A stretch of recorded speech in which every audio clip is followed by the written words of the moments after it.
Zdravím vás opäť v našom Gymnatlon caste, kde dnes sa tu stretávame opäť a máme tu konečne nežnejšie pohlavie ako hostia, ženu.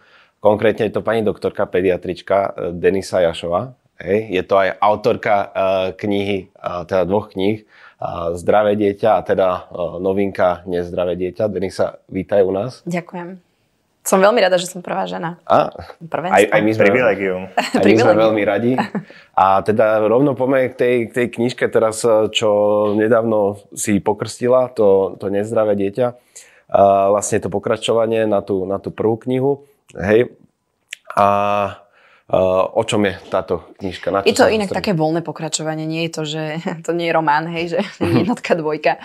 Pretože zdravé dieťa bolo skôr takej prevencii a o tom, ako mať zdravé dieťa, hlavne do toho roka, čo vieme ovplyvniť. A toto nezdravé už je, keď je to dieťa nezdravé, čo robiť, aké typy triky. Takže nie je to úplne že pokračovanie a tá kniha je v podstate využiteľná aj pre tých ľudí, ktorí nemajú prvú knižku kúpenú. V tej knižke ja z môjho pohľadu detskej lekárky rozoberám všetky možné situácie, ktoré rodičia vlastne vedia doma odkontrolovať a nejakým spôsobom poriešiť s deťmi, ak sú nezdravé. Možno, že nejaké tipy jednak na liečbu, lieky, na to, čo je ešte v poriadku, s čím ísť k lekárovi, s čím ísť už na pohotovosť a tak ďalej. Čiže je to taký môj praktický vhľad detskej lekárky, ale aj mami, lebo viem, čo všetko vie rodiča zneistiť, čo ho vie veľmi vystrašiť a teda to bol cieľ dať nejakú väčšiu istotu a sebavedomie, ako to poriešiť doma, pretože aj nás pediatrov, však počujete to všade, že je stále menej a bude menej a nám to vlastne možno, že tiež trošku uľahčí tú prácu, keď tí rodičia sa budú vedieť lepšie postarať o tie svoje. Neprídu tam za vami s každou. Aj keď keď ten rodič je, dajme tomu, v práci a potrebuje tú očerku vypísať, tak príde aj tak, ale veľa vecí sa dá naozaj poriešiť doma bez toho, aby sa aj to dieťa akože traumatizovalo tou návštevou lekára, lebo lepšie to porieši rodič v pokoji. Presne tak. Určite super. Dneska sa možno aj dotkneme nejakej takej témy, že kedy možno dieťa pustiť na to športovanie, kedy už je to vhodné, kedy je už tá choroba ale sú tam ešte stále nejaké prejavy, takže určite sa k tomu dneska dostaneme. Mm-hmm. Inak, neviem, vám poviem len takú pikošku, keď sme pri tej športovej téme, mne to veľmi vlastne hrá, lebo ja som bývalá reprezentantka v stolnom tenise. Áno. Takže ja som športovala veľa, keď som bola, ani nie dieťa, ale do aktívnej mladosti. Stále som aktívne mladá, ale ešte do väčšej mladosti a veľakrát som to prešvihla, veľakrát som, jak ty si povedal, že kedy už to dieťa pustiť, jasné, veľakrát som išla cez aj v teplotách, aj hociak a nie je to dobré, takže určite aj o tomto sa porozprávame. Ano. Tak som zvedavý, že či to má vlastne rodič na starosti, teda pustiť to dieťa, lebo to dieťa si myslím, že v druhej väčšine bude chcieť. Presne tak. A teraz je otázka, či to rodič bude vedieť vyhodnotiť. A presne možno nejaké rady nájde aj v tvojej knihe na to, kedy je to fajn. Ty si vlastne matka teda dvoch detí, ako bývalá športovkyňa. A jedno má 4 roky, si spomínala, a druhé je staršie. 3-mesačný. Takže z tvojho pohľadu, ako bývalej športovkyne, ako ty vnímaš, a vlastne aj doktorky, ako ty vnímaš vlastne to prepojenie nejakého toho zdravia, športu, pohybu a tak ďalej. Že je to pre teba dôležité toto budovať, tieto návyky pohybové u tých detí od malička? Určite. Určite je, hlavne čím sme my, nie že my, ale my ako ľudstvo, ale proste generačne naozaj sa to trošku mení, ako my sme boli generácia, aká je generácia terajších detí, aké vidíme na ambulanciách, alebo aj vy vlastne na tých tréningoch, že bohužiaľ budeme sa my stýkať stále s tým, že tie deti sú obeznejšie, majú proste s tým potom spojené rôzne ochorenia v dospelosti, hej, ale už aj v tom detstve. Čiže určite prepojiť ten šport od malička a naučiť na taký zdravý šport je veľmi dôležité, čo sa týka tých zdravotných benefitov, respektíve predchádzania nejakých aj civilizačných ochorení. Ale ja možno už potom ako aj naozaj, že bola som reprezentant, čiže viem to aj z tohto, že ja by som možno moje deti úplne nepušovala až tak do tohoto jednostranne zameraného nejakého športu, ale tak ono ja som to tiež veľmi chcela, hej, takže to je, no, to prepojíš tak nejak rozumne. Tú vášeň, to dieťa, áno, tak áno. ono ťažko je ho od toho dať preč. Ale je výborné takéto presne kružky, ktoré rozvíjajú tak všestranne tie deti, hej, a naučia ich na taký zdravý pohyb, nejak jednostranne. Vlastne nám nahrávaš do kariet, pretože gymnatlon je všeobecná pohybová príprava a tiež sme toho názoru, že treba vyskúšať čo najviac športov, čo najviac pohybových reťazcov, aby tie deti naozaj vedeli všetky typy chôdze, behu, hodu, skoku, chytania a práve preto sa tomu aj my venujeme a myslíme, že to je veľmi dôležité. A preto sme vlastne urobili aj takýto náš podcast, aby sme si volali takýchto hostí, aby sme sa snažili edukovať možno alebo pomôcť rodičom, budúcim rodičom, trénerom, učiteľom, aby sme sa snažili tú pohybovú kultúru ešte vylepšiť na Slovensku. Takže sme toho istého názoru. To som rád a nemusíme sa asi baviť o tom, že pohyb je zdraviu prospešný. Áno, asi o tom nikto, kto počúva vás a kto má interes v gymnatlone, tak všetci asi to vedia, ale je to tak, áno. Mňa zaujalo, keď si povedala, teda rovná moja otázka je u tej obezite, u tých malých detí, hej, že môžu sa nejaké tie negatívne tie negatívne vplyvy tej obezity ukázať už tak v mladom veku, že áno, môžu. Vidíme to, že proste niektoré deti sú viacej pri sebe, hej. Kľudne to pomenujme, sú obezné. Sú obezné, hej. A dobre, samozrejme, že chcú športovať, sú u nás.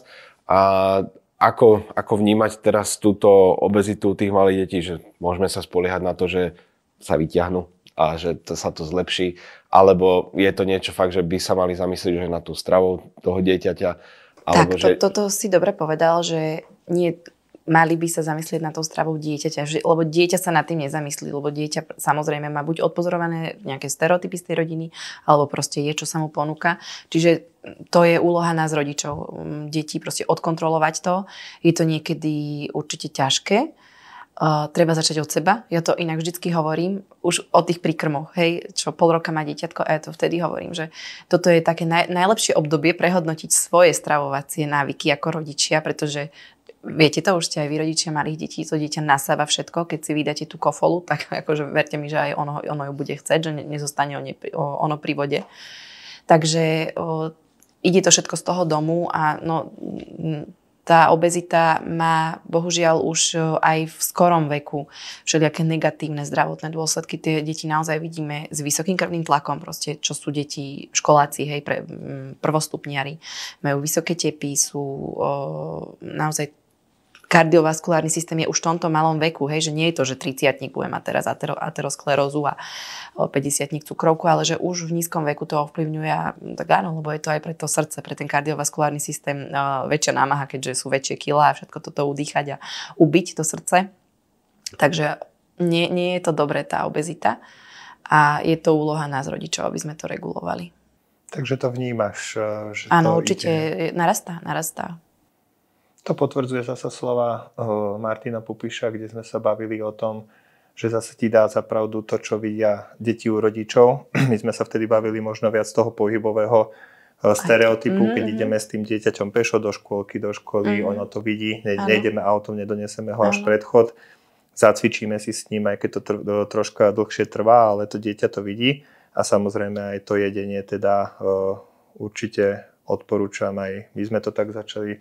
My sme sa stravovali fajn aj predtým, ale začali sme to tiež aj s našim malým praktikovať. Vždy jeme spolu, v podstate jeme to isté, či už to boli aj pri krmi, samozrejme vtedy to bolo iné, ale teraz vždy sa snažíme mať to isté. Takže... A to vlastne aj Martin povedal, že dôležité, aby nielen, že to robíme, ale to dieťa, aby to videlo, lebo ako si spomenul aj ty, sú to špongie. Sú to špongie, áno. Nasávajú to, čo vidia, to sa strašne rýchlo učia.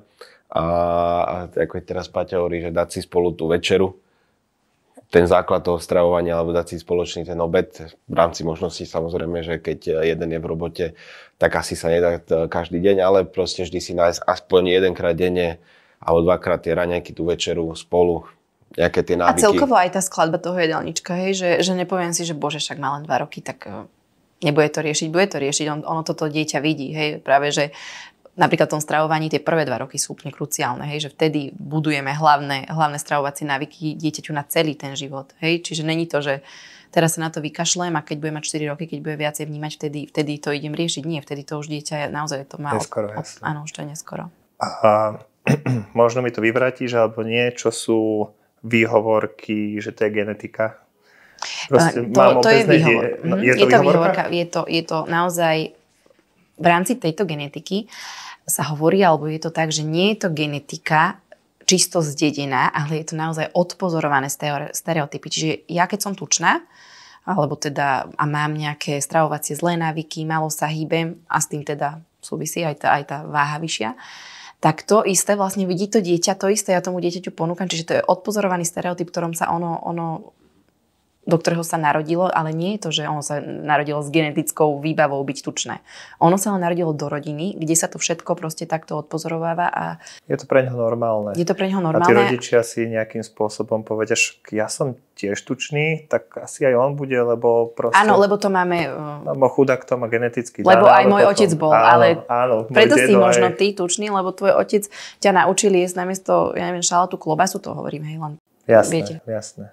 Čiže videli to ako keby znormalizované, tie deti a oni a tak ďalej a proste drží sa to, kým to niekto nezmení, hej, nepríde a nepovie, že je čas na zmenu. A máme limitovať deti v jedení? To je taká otázka. Áno, akože podľa mňa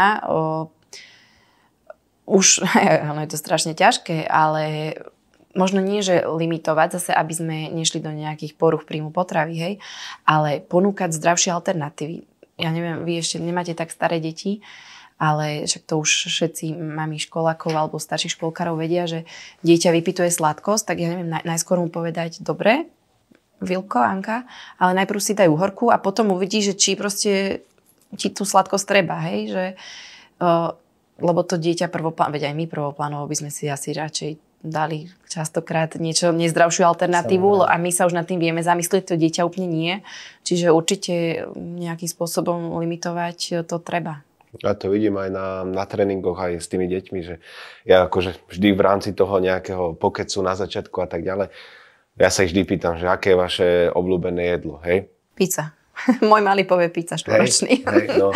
On by chcel pizza ale tá pizza môže byť, nemusí to byť klasická pizza. Môže to byť zráša variant. Ale vždy tam sú nejaké sladké palacinky, nutella, čokolády a tak ďalej. A je presne vidieť deti, ktoré sú obézne, tak presne si vyberajú alebo hovoria, že tie ich najobľúbenejšie jedlá alebo čo najradšej jedia. Ale veď to je úplne v poriadku, že má tá sladká chuť je akože veľmi, veľmi omamná. Možno pre vás chlapov nie, ja to viem ako žena možno trošku lepšie pochopiť. Aj my to chápeme. No, ale akože treba tomu dať nejakú rozumnú mieru. Presne. A tu určujeme my, rodičia, lebo Super, troška sme sa dostali aj do takého poradenstva, čo sa týka jedenia. Ale tak je to dôležité hľadiska toho zdravia, takže... Určite. Takže... A vedela by si dať nejaký tip? Aj napríklad máme teraz náš program Junior, je to od 4 do 6 rokov. Tie deti idú športovať, majú hodinu, my sa snažíme tak, aby mali čo najmenej prestávok, aby naozaj sme využili ten čas čo najaktívnejšie. A vieš možno poradiť nejaký snack predtým, alebo čo je dobre pre ňoho, alebo po tom výkone? Podľa mňa úplne klasicky, veď asi to máte po obedných hodinách, hej, že vyberú rodičia zo škôlky dieťa a kým ho autom, alebo teda pešo zavezú na ten tréning. Aspoň ja to tak osobne robím, že vždy mám teda niečo pripravené, lebo mám. A väčšinou idem formou ovocia. Hej, že nejaký banán alebo niečo čo schrúme, nakrájané, čo mu tú hodinu ani nezaťaží akože to brúško toľko, že bude sa vedieť normálne aktívne hýbať, ale zároveň aj nejakú tú rýchlu energiu z tých dobrých cukrov mať. A teraz vlastne ideme do tej sezóny, takej tej kritickej by som to možno nazval, že prichádza zima, zmena počasia, je chladnejšie. Na tréningu sa spotili, možno rodičia len rýchlo cez ne prehodili bundu cez tie deti a idú von. A teraz dokážu dopomáhať takéto pri tom strávení vitamíny a tak ďalej aj pri nejakom tom, pri tej imunite alebo že ochrane, alebo sú tam zase tie iné prvky, ktoré viacej na to vplývajú a není toto až také dôležité. Imunita je skladačka, to si musíte predstaviť, jak pucle proste, ktoré má veľa dielov. Jeden z tých dielov môže byť aj presne skladba toho jedálnička, vitamíny, minerály, ale ono to začína vlastne už narodením dieťaťa. Tam ovplyvňujú také veci. V tomto je aj niečo genetické, hej, ale ovplyvňuje určite dojčenie, očkovanie, prikrmovanie a pobyt vonku, celková aj skladba domácnosti. Napríklad je štúdii známe, že deti, ktoré napríklad vyrastajú s psami, tak majú lepšiu imunitu, hej, lebo tie psy navlačia všelijaké aj to svinstvo domov, ale to boostuje tú imunitu. No a teda jednou z tých vecí je aj tá skladba jedálnička, vitamíny, minerály, ale pokiaľ má to dieťa akože dobre vyskladaný jedálniček, tak klasicky, že nie je nejaký, že nechce ani ovoci, ani zeleninu, tak v podstate nejaké doplňanie nejakým výživovými doplnkami je úplne zbytočné, hej, že to naozaj stačí tá bežná potreba z tej zeleniny a z tých ovocí. No, takže tak. A čo sú vlastne také tie, teraz, jak ideme do tej... Sezónne choroby. Do toho obdobia, čo sú také tie sezónne choroby, ktoré teraz pred čím si dať pozor a vôbec ako si sa tomu vyvarovať alebo tak. Teraz sú všetky možné vírózy, pretože ono je to tak, že tie vírusy nemajú radi úplne to teplé počasie, hej, čiže nemajú radi to leto, vtedy sa im tak nedarí, im sa presne začína dariť okolo tých 4-10 stupňov v uzavretých priestoroch, kde sa vedia lepšie šíriť a preto práve na jeseň začína tá chorobnosť narastať a tých vírusov je veľké množstvo, hej, že mohla by som vám povedať, že je to taký, ale ono je to v podstate jedno, sú to ochorenia alebo sú to vírusy, ktoré spôsobujú v odzovkách bežné prechladnutie, to znamená soply, kašlík, nejaké zvýšené teploty. To je úplne gro všetkých ochorení v tomto jesennom počasí. Aj vlastne úplne gro, alebo najviac s čím rodič príde k pediatrovi, proste s bežným nachladnutím. Čo môže byť dobrá prevencia pre tým? Dobre, povedala si, že stravu, už... Dobrá strava. Jasné. Očkovanie. Hej, akože to určite. Čo také otužovanie napríklad u detí? Otužovanie od nejakého veku, od tých najmä tomu 2-3 rokov sa už dá s tými deťmi začať, ale musí to dieťa akože tiež chcieť, hej, že... Za mňa nemá význam ničo vlastne z týchto preventívnych vecí, či už je to otužovanie, inhalácia, konvičkovanie, tak nemá to význam, pokiaľ toto dieťa akože vyslovene odmieta a má pri tom plakať a má si k tomu ešte spraviť nechuť, hej, že to vôbec nie. Takže to otužovanie je určite jedna z alternatív, ktorá tú imunitu vie. Akou formou to otužovanie je dobré? Na začiatku? Asi ho nedáme do jazera. No. To by asi nebolo to, čo chce. Asi skôr povedať na konci kúpania napríklad, ale povedať to, hej, že nie, že teraz si dám trošku vlažnejšiu vodu. A vyskúšať to, hej. A na pár chvíľ tú vlažnejšiu vodu ho osprškovať. Napríklad toto my sme so synom začali robiť a to nám celkom funguje, hej. Takýto. No a akože od malička nepreobliekať tie deti, hej, že čo majú možno tendenciu niektorí rodičia alebo starí rodičia. Neviem, či to poznáte aj vy, len nech má tie ponožky a len nech toto. Čiže aj nechať to aj na to dieťa trošku, lebo ja to aj na sebe vidím, bože, ja som na tom ihrisku, mne je zima, mňa klepe od zimy a syn tam behá, lieta, čiže jasné, že jemu zima nie je a možno ja by som mala tendenciu dať mu ešte niečo, ale keď mi on povie, on už je v tom veku 4-ročný, hej, že je OK, tak veriť tým svojim deťom, že tak asi mu není zima, keď mi povie, že mu nie je zima. Dá sa to nejak aj na tom tele spozorovať, že možno povie, že OK, ale napríklad chytí mu za krkom a tam je ľadový alebo ruky, alebo že aké sú také tie... Tie ruky nie, lebo to sú koncové časti tela, čiže tie studené môžu byť, hej, presne ako si hovoril, tak ten zátylok. No. To robia tie babky a detkovia. Tie ruky. Pozor, ruky, nožky, Dáme ešte navyše nejaké pančušky. To je taká klasika. Viem to aj u nás z rodiny. U nás to nie je nejako... Si to vychoval, hej. Jasné. ale poznám to. Takže, dobre, ale nepríde potom problém napríklad si na tom ihrisku, alebo jak Luky povedal, sú na nejakom športovom kurze a keď sa to dieťa neprezleče, vtedy asi prichádza to najťažšie možno, že zvládnuť, že je spotené, má to tričko na sebe po tom celom tréningu a že však iba prejdeme do auta vtedy môže prísť tá choroba, alebo nemá to s Takto, tým choroba nejaký... príde iba ak je nejaký vírus alebo baktéria, ktorý nasadne na terén, ktorý dovolí tú chorobu, aby sa vyvinula, aby ten vírus v úvodzovkách vyhral nad tou imunitou. A práve toto, čo hovorí, že je dieťa spotené, tak to nejakým spôsobom môže ovplyvniť negatívne jeho imunitu, že ten vírus, ktorým sa stretne, vyhrá. Už je oslabený. Jasne, je oslabená chápem. tá imunita. Čiže toto napríklad aj, čo sa týka, ja neviem, niekto povie, že prechladol od nôh. Nie. Prechladnutie je iba to, že má nejaký vírus, ale tá imunita sa vlastne oslabila tým, že, ja neviem, bola zima, čiže tam nejaké stresové faktory pre to telo a teda, hej. Ale vždy musí byť nejaký patogén, ktorý spôsobí to ochorenie. Takže to označujeme za mýtus. Áno. Super. Takže sme vyvratili zase niečo. A dobre, keď sa vrátim ešte ku nám na tie športové krúžky, vieš ty ako pediater určiť, kedy je už OK ísť na nejakú športovú, lebo často sa stretávame s tým, rodičia nám zavolajú, alebo ja som za to napríklad rád, keď nás upozornia na to, že teda boli sme týždeň, 2 týždne chorí. Ak bude ešte kašľať, je to preto, že teda po tých 2 týždňoch je to zaberak troška asi na tú imunitu, na to telo pre to dieťa, ale dá sa to určiť a vie rodič určiť, kedy je už OK ísť? Toto je úplne štandardná otázka, áno, a je to vlastne ťažká odpoveď aj pre nás pediatrov, pretože ono sa to strašne líši od ochorenia k ochoreniu, od dieťaťa k dieťaťu, od priebehu ochorenia. Čiže je to naozaj, nedá sa to zovšeobecniť, že kedy už, že by ste chceli možno počuť, že po 5 dňoch od toho, nedá sa to povedať. S tým kašlom, napríklad taký kašel, dokašľiavať môže dieťa kľudne aj 3 až 6 týždňov po tom ochorení a hlavne pri tej fyzickej námahe a neznamená to, že je infekčné, len to znamená, že ten jeho bronchiálny strom ešte nestihol zregenerovať. Čiže, no ale určite čo nedávať deti s teplotami v žiadnom prípade, hej, to je úplne... Tak ako si to ty robila. Tak ako som to ja párkrát spravila. No ale, no, áno. Vodu kašľať. A už si bola staršia, samozrejme. Áno, už som bola staršia. Hej, bavíme sa o tých naozaj deťoch, keď ešte to ovplyvňujú. Čiže teplota je no-go. Soplík. Lebo tak sa hovorí, tak to počúvam.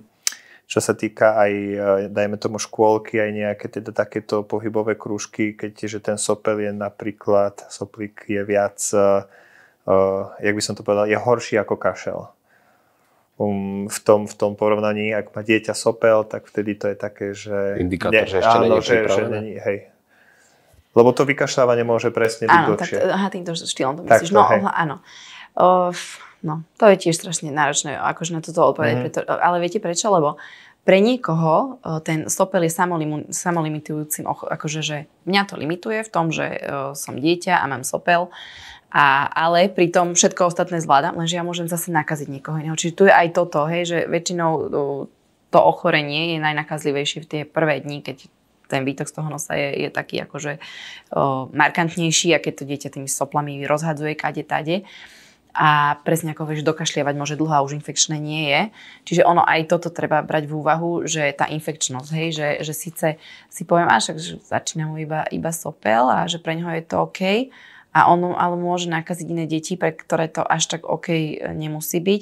Lenže takýmto štýlom by sme možno nikdy to dieťa nedali ani do kolektívu, ani na šport. Čiže vlastne ono sa vôbec nedá povedať, že čo je v tomto správne a čo nie je správne. Hej. A dá sa nejak tak zovšeobecniť tá... Asi tiež sa to nedá povedať, že dokedy je infekčné to dieťa. Pri každom ochorení je to úplne, to by sme mali moc jednoduché, hej, že určite po antibiotikách týždeň minimálne, akože, hej, že to už je bakteriálne ochorenie, ktoré si vyžadovalo nejakú špeciálnu liečbu, takže tam naozaj tomu telu treba dať viacej oddychnúť, ale celkovo akože tá rekonvalescencia, to znamená tá, neviem, či viete, áno, viete, čo je rekonvalescencia. Takže nechať to telo odpočinúť po nejakom infekte je veľmi dôležité, pretože potom my zase vidíme ako pediatri, že to dieťa ide z infektu do infektu. Pretože je tá imunita neodpočinutá, zase stretne sa s iným dieťaťom, ktorý má nejakú vírusovú nálož, dá mu ju a nevie adekvátne bojovať proti tomu. Čiže ono sa to potom nevypláca úplne. Vtedy sa vlastne hovorí, že sa vracia, hej, tá choroba stále. Áno. A to nie je, že sa vracia jedna, to proste nasadne iný vírus. Si povedali, že ich je veľa, len tým, že tá imunita nie je oddychnutá, nie je pripravená na ten boj, tak... A je konkrétne toto napríklad to, čo by mali tí rodičia konzultovať s tým pediatrom? Alebo je to niečo, čo už môžu na základe možno aj tvojej knižky usúdiť sami, že dobre, vidím tie znaky, že sa to zlepšilo. A však samozrejme, keď asi nemá žiadne príznaky, tak viem, že asi môže ísť na ten tréning, že je už v poriadku, ale keď je ten soplý kašel a tak ďalej, tak... Ja si myslím, že vy už, áno, alebo... ja si myslím, že vy už máte teda tie deti od tých 4 rokov, že tam už väčšinou ten rodič by to mohol vedieť.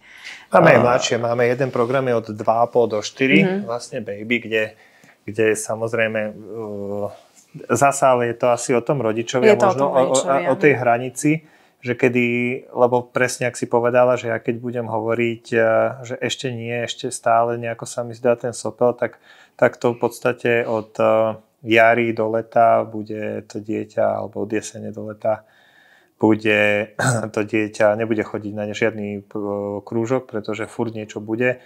A kým sa, asi je to aj správne, nie? Nehať dieťa troška sa socializovať, asi tie prejsť si tými vírusmi. Ja samozrejme naschvál, že ja ho idem teraz nakaziť, ale prejsť si týmito všetkými vecami, aby nebolo úplne sterilné. To asi to k tomu patrí a nevyhneme sa tomu, že napríklad v zahraničí vôbec napríklad v kolektívnych zariadeniach neriešia niečo takéto ako u nás sa, hej, že sopel, kašel a tak ďalej, že tam je možno, že len tá horúčka naozaj. Čiže aj to je zase ich kultúra, no naša je, že naozaj, že trošku na to viacej dbáme, ale presne ako hovorí, že potom mu unikajú tomu dieťaťu iné, uniká mu nejaká aj výučba v tom kolektívnom zariadení, alebo tie krúžky, proste čo tiež formuje to dieťa vo všetkom, čiže no, ale tá hranica, no ťažko povedať. Budeme veriť, že každý rodič sa dokáže, že to dokáže určiť správne. Toto boli nejaké tie sezónne choroby a potom sú to aj nejaké také poruchy alebo ochorenia, s ktorými vlastne nie sú úplne sezónne, ale v podstate bojujú s tým veľa detí, ako napríklad ploché nohy. A pre mňa je toto tiež veľmi, veľmi zaujímavá téma. Samozrejme, však sú aj iné, ale toto je asi niečo, s čím sa najčastejšie... Som ti pozeral na nohy, vieš, či nemáš ploché. Že niečo, s čím sa asi tak najčastejšie aj my stretávame na tých tréningoch, že tie deti majú ploché nohy. Čo sa dá s tým robiť? Samozrejme, každý povie, že teraz vložky nosiť a tak ďalej, hej. Ako veľmi to môže byť limitujúce pre to dieťa mať tie ploché nohy a ako s tým vôbec ten rodič môže bojovať, môže s tým niečo robiť? No, ploché nohy. Do 3 rokov vlastne ploché nohy neexistujú. Do 3 rokov tam dieťa má tukový vankušik, ktorý imituje, hej, ono vyzerá tá noha byť plochá, ale je to v poriadku, čiže do 3 rokov vôbec neriešime. Po 3. roku, ak sa nám zdá, nám ako pediatrom, vám ako rodičovi, že dieťa má ploché nohy, tak väčšinou teda prídete k tomu pediatrovi, poviete mu to, on odošle na ortopedické vyšetrenie, kde dieťa si stane na takú plošinku, kde sa dá pekne vizualizovať, či tá noha je naozaj plochá alebo nie je. A čo sa týka tých ortopedických vložiek, tak to je vlastne, alebo plochonožia, je to overtreatment, akože najpreceňovanejšie, že je to úplne zbytočné. A tie ortopedické vložky, ja som sama decko, ktoré vyrastalo na ortopedických vložkách, ale ono sa to celé prehodnotilo. A ortopedické vložky vlastne už vôbec momentálne nie sú nejak odporúčané. Ja mám muža ortopeda, takže ja som aj trošku konzultovala, lebo sme sa bavili, že o tých plochých nohách sa budeme baviť. A naozaj je to veľmi predpisované, rodičia to chcú, pretože my sme v tom možno vyrastali, hej, ale je to v podstate zbytočné, hej, že tá vložka s tou plochou nohou nespraví nič. A pokiaľ dieťa nemá vyslovene problémy typu bolesti nohy, hej, že ho bolí ten pohyb, že pokiaľ je tá noha iba vizuálne plochá, tak nejaká liečba nie je potrebná. Pokiaľ je to už na liečbu, tak tá liečba je skôr operatívna. A to je zase down treatment, že tam zase oveľa menej je tá liečba, tá operatívna poskytovaná, pretože to je zase už pre tých rodičov, že len kvôli plochým nohám operovať, že to zase nechcú. Čiže tými ortopedickými vložkami moc sa toho neporieši, pokiaľ to dieťa nemá vyslovene bolesti pri tom športe alebo pri tej chôdzi, hej, tých nôh. a viem to dieťa na to pripraviť. To znamená, ja mám nejaké typy, to znamená, ja neviem, ten senzomotorický koberček, kde strieda všelijaké povrchy, môže liesť na rebrinu, alebo sú teda tie triangle a tam sa tá nožka nejakým spôsobom vyvíja.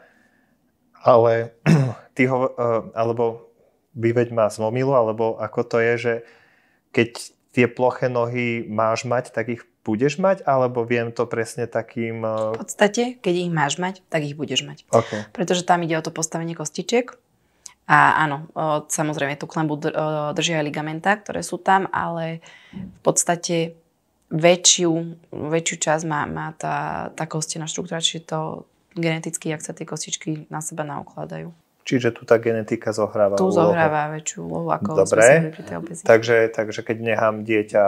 Ale určite to nejakým spôsobom pomáha, asi keď je to dieťa bosé. Už minimálne tou senzomotorikou, hej, že to je zase vec, ktorú psychomotoricky posúva to dieťa.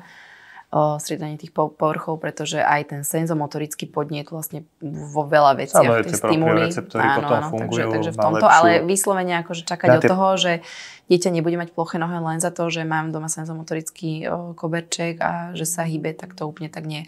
Ale to plochonožie, presne jak som hovorila, to nemusí byť problém, hej, že pokiaľ to dieťa nemá vyslovene bolesti alebo tak proste má ploché nohy. A postavenie pánvy napríklad to nemôže ovplyvniť? To už úplne, to by ti ten môj muž možno vedel lepšie povedať, ale to už ja až takéto jasné. Podrobnosti. Také ma to napadlo. Super, no. Čiže spôsob, akým sa to dá teda efektívne liečiť, keď sú tie bolesti, tak najefektívnejšia je tá operácia? Nie, pokiaľ sú bolesti, tak tam tie vložky môžu mať niečo, hej, že to podporí nejak pasívne, ale tam už treba zvážiť, hej, to už ortopedi vedia, že čo už je indikované na operatívnu liečbu alebo nie. Skôr týmto som chcela povedať, že tie vložky nie sú také potrebné pre každú plochú nohu. Hej? A je tak, to ono je naozaj tak, jak sa odporúčajú niekedy. Ešte je to naozaj, sú to väčšinou vyrábané teda na to dieťa, čiže je to aj dosť zaťažujúca systém zdravotný položka, čiže no. Lebo ja si pamätám z môjho detstva, ako ja však tiež som mal ploché nohy a si kúpila videoci. A ja zase opak, ja mám vysoký nárt, čiže opak plochonožia, ale tiež som mala vložky, lebo zase mám... A toto celý život čiže furt vlastne ortopedické vložky. Čiže aj na vysoký nárt sa, hej, odporúčajú. Ja som mávala. A tiež je to vlastne... To už teraz neviem, to už neviem, nie je to až také to si neprebrala. To som neprebrala. S mužom. OK, lebo sú to často s tým prídu presne rodičia, alebo to je vidno aj na deťoch, niekto to má výrazné naozaj. Potom pozor, napríklad tie obezné deti, tam je tá plocha noha, to je zase súvisí s tou váhou, hej, že tá klemba klesá. Okay. Že ono trošku, keď schudnú, tak možno, že trošičku sa to zlepší sa to asi. Áno. Určite je tam troška viac... No to je gravitácia. Tak. Hej. Denisa, ďakujeme ti krásne. Ja si myslím, že veľa mýtov sme zbúrili. Áno, aj veľa poučných vecí, aj veľa akože už len pre nás ako pre rodičov. Ja si myslím, že toto bolo obohacujúce. Takže ďakujeme ti veľmi pekne, že si našla na nás čas a že trošku sme zase mohli pomôcť aj teda divákom si uvedomiť niektoré veci a robiť možno lepšie, čo sa týka toho zdravia detí. Takže ďakujeme ti veľmi pekne a ďakujem aj vám, čo ste kúkali. A teda tešíme sa na vás na budúce. Čau.